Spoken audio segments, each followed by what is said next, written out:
Hi everybody, I'm Bill Sharp, St. Andrews class of '68, and welcome to the Rocks and Razorbacks podcast. Here, we feature conversations with remarkable alumni, teachers, and administrators from both Middleton and St. Andrews high schools. This is a great way to share meaningful stories and keep our memories alive of growing up in West Ashland. Now for today's show.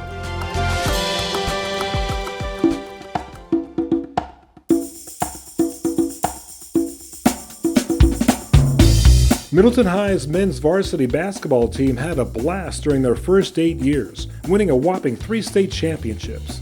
Throw in being runner-up twice and 6 conference titles, that's a pretty amazing run for any new program. For the Razorbacks, a young Jerry Waters, who started coaching at St. Andrews, was at the helm and is now nothing less than legendary to South Carolina high school basketball fans, along with Middleton alumni.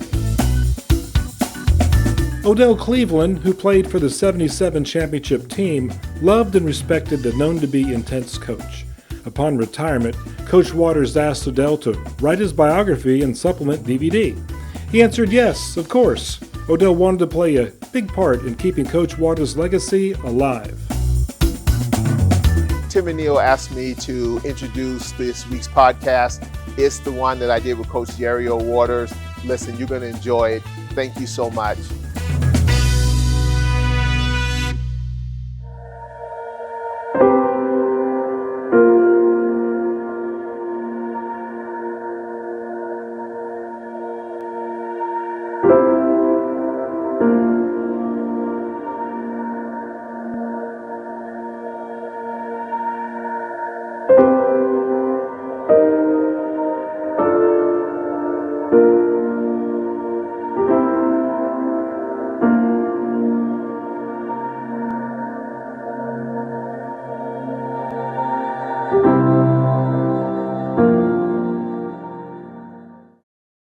Miss Lonnie Kicklighter was my grandmother, and she was just like another mother. She took care of us a lot because my parents worked most of the time, and she was there when we needed her, and she was always instrumental in everything that we both did, me and my sister. My dad, when he got out of service, was working at a grocery store, and he was the produce manager in the store, and so there was a place in Savannah, Georgia, which was about 60 miles from where we lived in Glenville, Georgia. My dad also later on was a furniture guy, and he traveled around in the communities that we lived in and sold furniture to people. And so we were riding one day in the truck and saw a bunch of goats out in the field, just wild and running and whatever, and so he saw those goats, and he said, "Look at those goats out there." And I was looking at them already, and I said, "Daddy, you think I could have one of them goats?" And he said, "You think you could catch him?" I said, "I can try."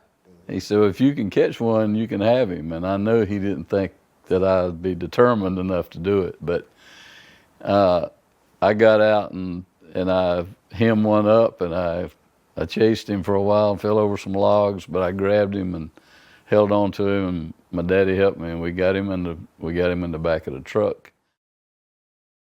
Glenville was a small town, but very, very instrumental in my life and a lot of people's lives, because there were some great athletes that came out of Glenville, Georgia.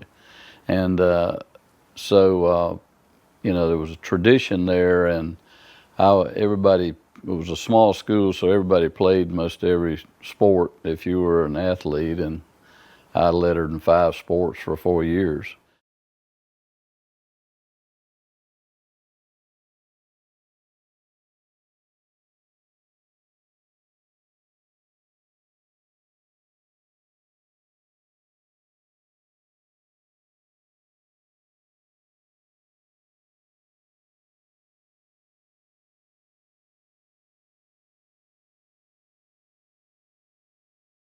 All of my high school coaches that were there at that time were instrumental in me going on to be a coach. I knew when I was in the 7th or 8th grade that that's what I was going to do.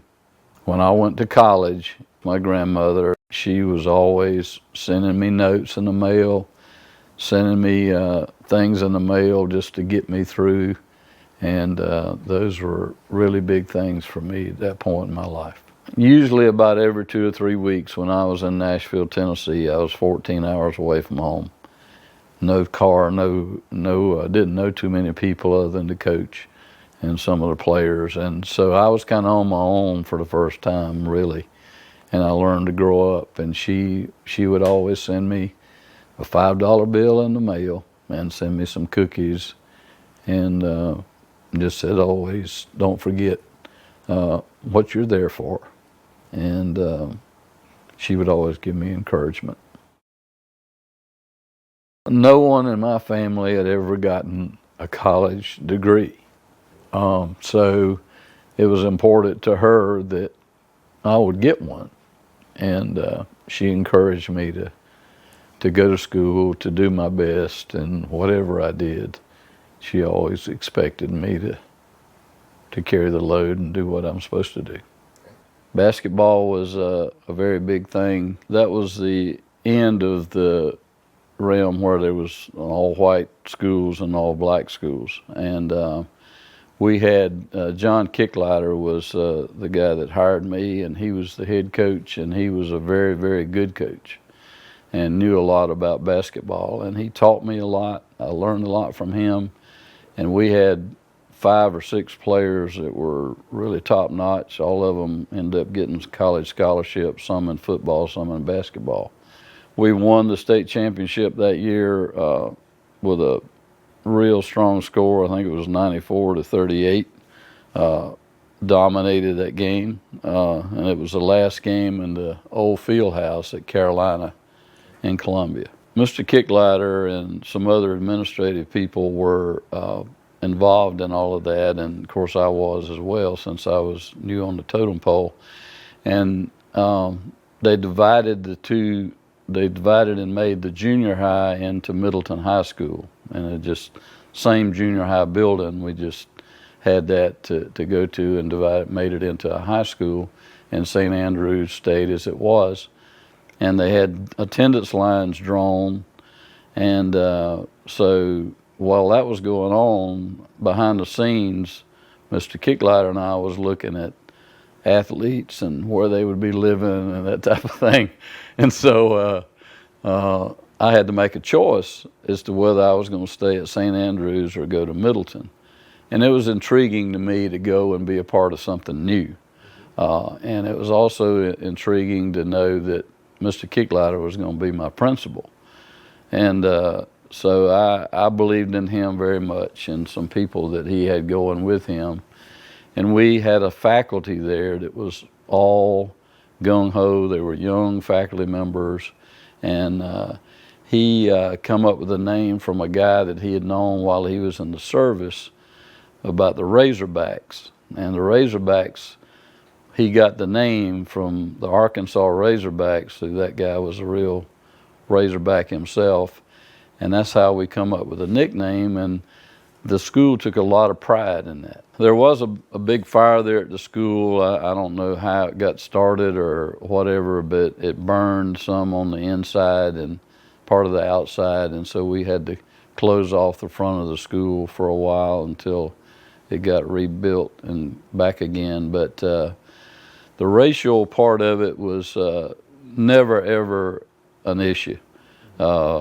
Everybody there that came to that school was part of something new. They all took pride in the Razorbacks being one, and basketball was a big part of that because we had white players, black players, and all of them were treated the same. All of them were loved by the people, and we had pep rallies. We had a lot of things going on there that some schools maybe took for granted, but we did a lot of good things there, and we had a small gym, and not many people could come in there and beat us when we got things going. We had 4 state championships. I can't recall all the numbers of wins, but we were very, very successful there, and I think we had the longest winning streak in the state of South Carolina with 54 straight wins. I was always wanting to climb the ladder, I guess, so to speak, as a young coach would, and I had a chance to go to the University of the South in Swanee, Tennessee, and a former player of mine put my name up for the job there, and he was head of the student body. So anyway, they interviewed me, and I took the job because it was a way to get into college, and I took that job, and then that moved on into the opportunity to, when USC Spartanburg job opened, it was a chance for me to be at a bigger school and a Division II school, or NAIA school at that time. So I took that job, and everything went well from there. When I first got there, the quality of players, when I went in to watch a pickup game right after I took the job, there was a lot of good players there, but they hadn't been successful winning for one reason or another, but a lot of talent. So I disciplined those guys. I told them we were going to have study hall 4 nights a week. I was going to supervise it because we had some players that weren't doing well academically. And so we had to, first of all, set our priorities straight. If they were going to be in school and play basketball, they had to do the academic stuff because that's a lifelong thing. And so I was big about that, and I set the guidelines, and we lost some players along the way. I think we went from like 18 to 11 in a matter of 3 weeks. But those 11 were very solid, and they did their job in the classroom. They worked hard and improved and got off probation, the ones that were on it. And we won the district, went to Kansas City in the very first year. Second year we went back. I had a chance to recruit a couple of players. Both of them had played for me in high school. One of them being Odell Cleveland, one of them being Chris Brown. And we added those 2 guys, and we won the whole thing.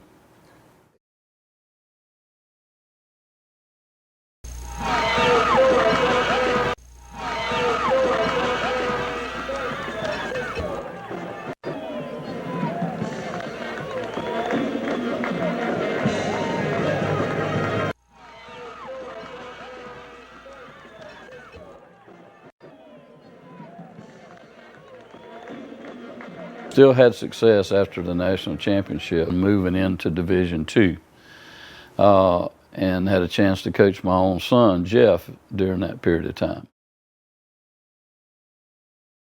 Whenever Ron Jersa got the job at Georgia, and he was Tubby Smith's assistant at one time, and Tubby went to Kentucky. So Ron called me to talk to me about my son, Jason, who had gone on to Georgia as a manager under Hugh Durham, and then stayed with Tubby and Ron to let me know that he was going to continue to keep Jason on as a manager. And then as kind of an afterthought, he asked me, he said, have you ever thought about being on the assistant's job in a bigger school? And I said, yeah, I have. It was a great opportunity for us because you don't always get the University of North Carolina playing at the University of Georgia. I think that was maybe the first time that ever happened in your own arena. And so we had a big crowd, we had national television, we had a lot of good things going for that game. And actually I felt that there was a lot of opportunities that we could have won that game very easily. It was right down to the wire. We cleared out one side and got him the ball, and he just did what the great players do. Vince Carter was, a great player, and he's the guy that won the game. Well, I've always been a teacher first and a coach second. I've always felt like that it's important to teach young players how to play to begin with and give them repetitive drills that they can do on their own. That's why I've always had camps everywhere I've gone to try to teach young players the right way to play fundamentally so that they can progress up the ladder. Working with them, instructing them, showing them physically how to do certain things giving them drills that they can do on their own when they leave camps has always been a very important thing.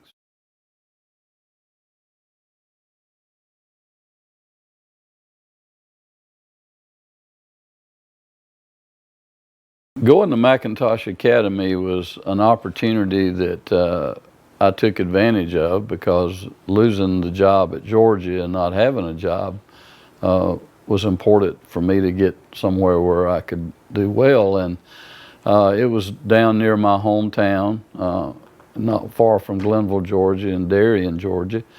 And I got to know Dr. Franks, the principal there, and he was a really good guy. The superintendent was a real nice lady that I got to know, Miss Tostison, and they wanted to have somebody that would organize their athletic program, so they hired me. I got certified again and went back to school to be recertified so that I could teach in the high schools again. And so I was a middle school guidance counselor, and I was the athletic director, and I coached the boys and girls golf team. And that was what was available to me, so I took that and met a lot of good people. We've had a lot of success in the athletic department, raising funds, starting a booster club, getting the coaches organized, and so it was a very good experience. I was only there for a year, but it was a very good experience. Pinewood Christian Academy was an opportunity that came along for me. There was some people there that had known me since I was in high school, and it was very near to my home. And of course, my mom being ill during that period of time, it was an opportunity for me to stay close for her. And so it worked out really well for them. And when I first got to Pinewood Christian Academy, they had a lot of success with their girls teams, but not very much with their boys in a few years. And so when I got there, we had some pickup games and that type of thing, and it was hard to find players, but we worked at it and had a lot of success there as well, just doing the same things that I'd done throughout my career of trying to get the best players, put them in the best positions that they were suited for, and running a lot of the same defensive and offensive things that I had run in college. So a lot of those players, I've had several to go on and get college scholarships from Pinewood. Over the 7 years I was there, we won 3 state championships, and nobody would have ever thought that had happened. And they only got to get a 2. But it's critical, A, to get a good inbounds pass down the floor, and B, you must get a screen to free up either Brandon or Roderick here for at least a 30-footer. Nobody guarding Daniel Lynn on the inbounds.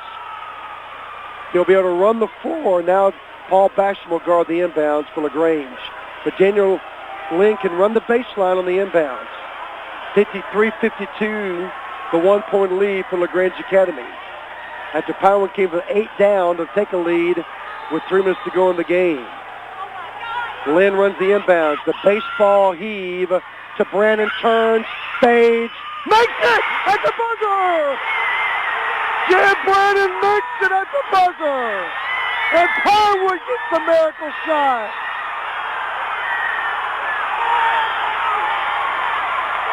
The Patriots find a way and seize the day.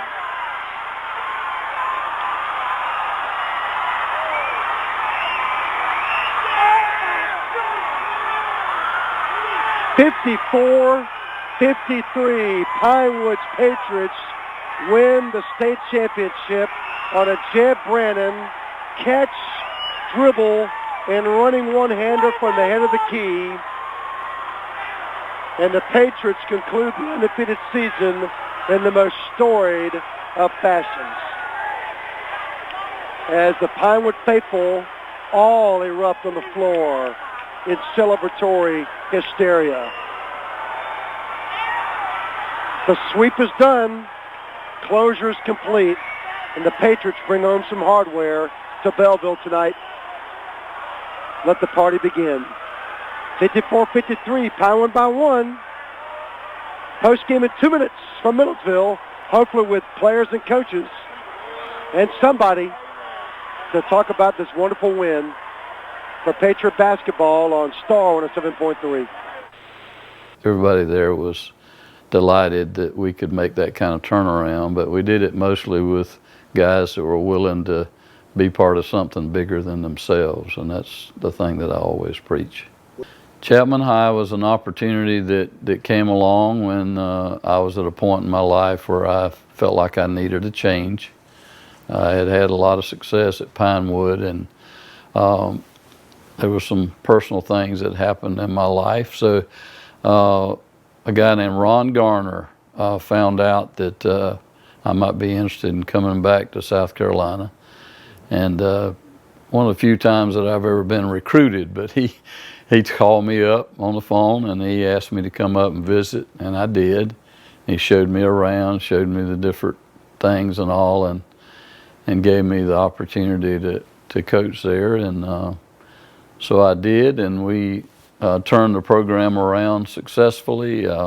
We moved from AA to AAA, which is a higher classification. But we completed well. We made the state playoffs 3 out of the 4 years that I coached there.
And we always found that we made less fouls or got less fouls called on us by being in a zone trap situation than when we line up one-on-one and just spread out and let people drive it at you. And they call more hand checking, they call more picky fouls.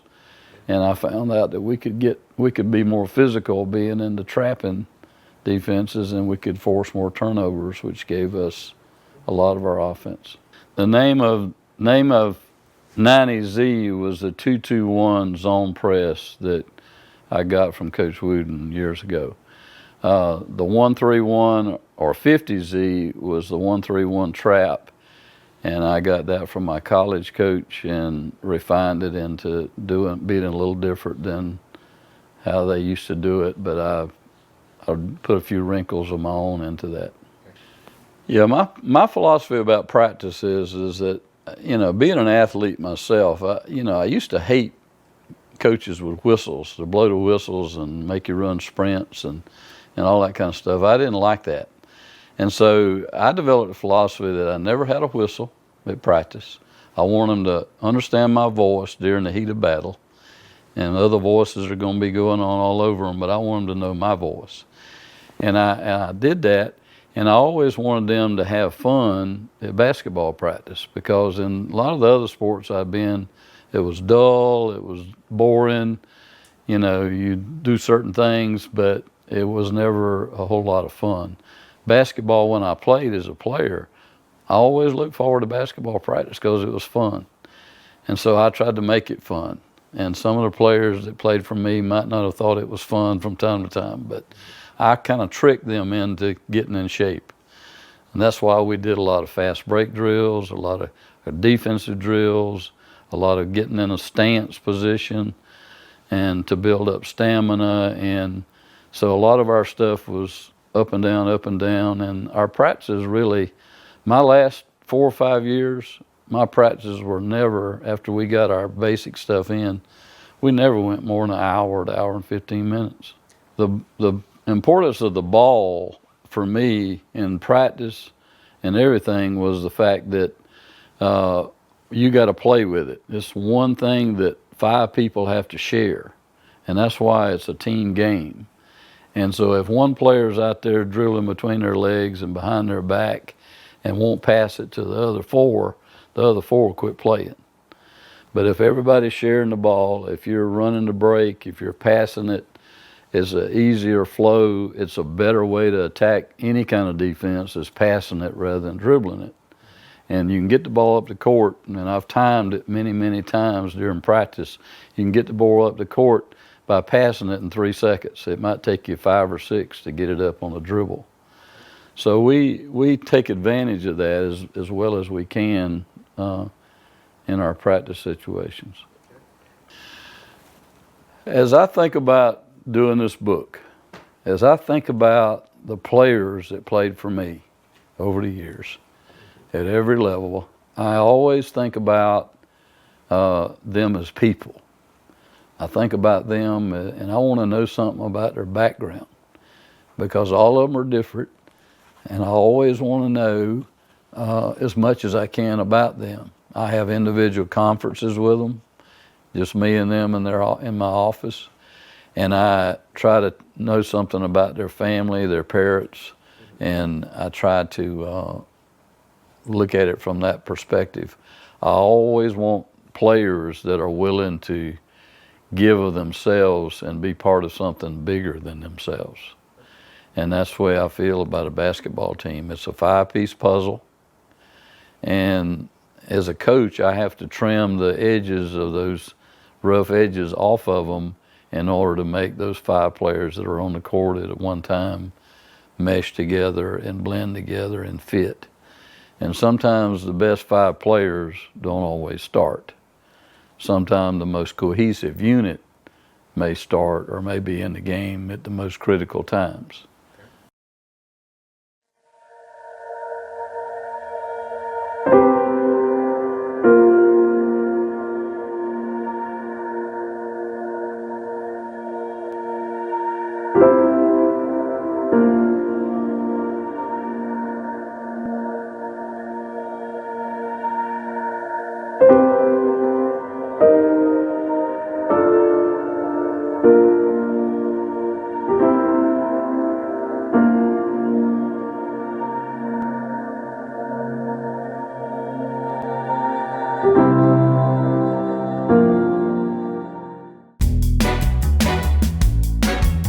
Thanks for watching today's episode, and be on the lookout for additional episodes. If you'd like to be a guest or even a host in the Rocks and Razorbacks podcast, please let us know. We want the podcast to be the go-to place for cherished Middleton and St. Andrews memories. Don't forget, the Rocks and Razorbacks documentary geared for South Carolina ETV is in production, and we'd love your input and help with that as well. For now, go Rocks and, go Hogs. Well, you get it. Thanks.